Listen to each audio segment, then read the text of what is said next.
anyone and everyone. You don't need to be a bodybuilding champion. You don't need to want to be a governor of California or to be an action hero or anything like that. If you want to excel in whatever you do, those rules are for you. It's that simple. Now I have to tell you right off the top that I always was very intense. As a kid already, I was very intense and I was very hungry. I always wanted to be the best. I always wanted to be number one. I always wanted to get to the top. I never believed in just getting by.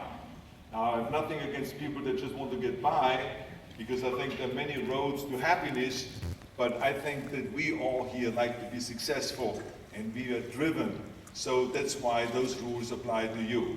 So my first rule is find your vision and follow it.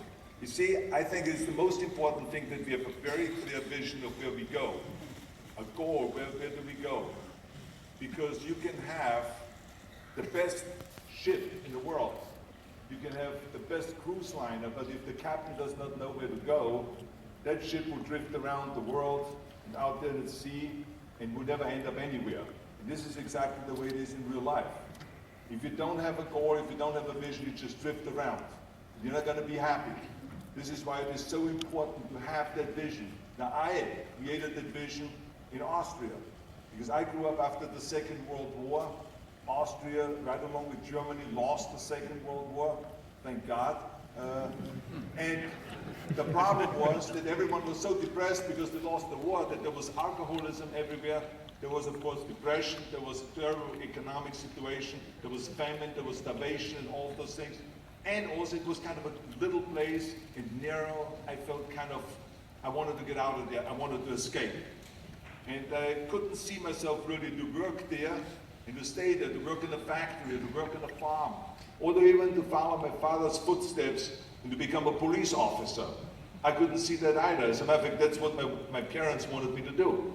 They wanted me to become a police officer and to marry a girl by the name of Heidi and to have a bunch of children and to run around like the Von Trapp family in the Sound of Music.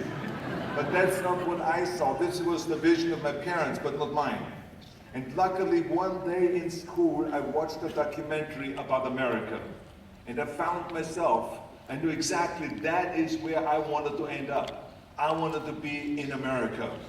Everything that I saw in the documentary, I just loved. Everything was so big. I remember the tall skyscrapers, the monstrous bridges, the giant freeways filled with beautiful cars, the huge jetliners, movie stars, Muscle Beach, and all of those things. I could not wait to get there. The question was just, how do I get there? How do I get to America? I mean, this was not a common thing to do way back in the 50s. No one had the money to travel or anything. But one day, I was fortunate enough to see a magazine. And that magazine showed me the path to America. And it was a bodybuilding magazine. And on the cover was this very muscular guy that was standing there like Hercules with a Hercules outfit. His name was Reg Park. This Reg Park was on that cover, and I remember the cover said, Mr. Universe becomes Hercules star. I read the article as fast as I could, learning about how he grew up in Leeds in England, poor, and how he trained 5 hours a day, every single day, and trained and trained and trained and lifted weights, and then he finally became Mr. Great Britain. And then he became Mr. Universe. Then he won a second Mr. Universe title and a third Mr. Universe title, and then all of a sudden he landed in Rome in Cinecittà doing Hercules movies. And there he made millions of dollars, and this money he took and bought himself a gymnasium chain in South Africa, and he became a successful gymnasium owner.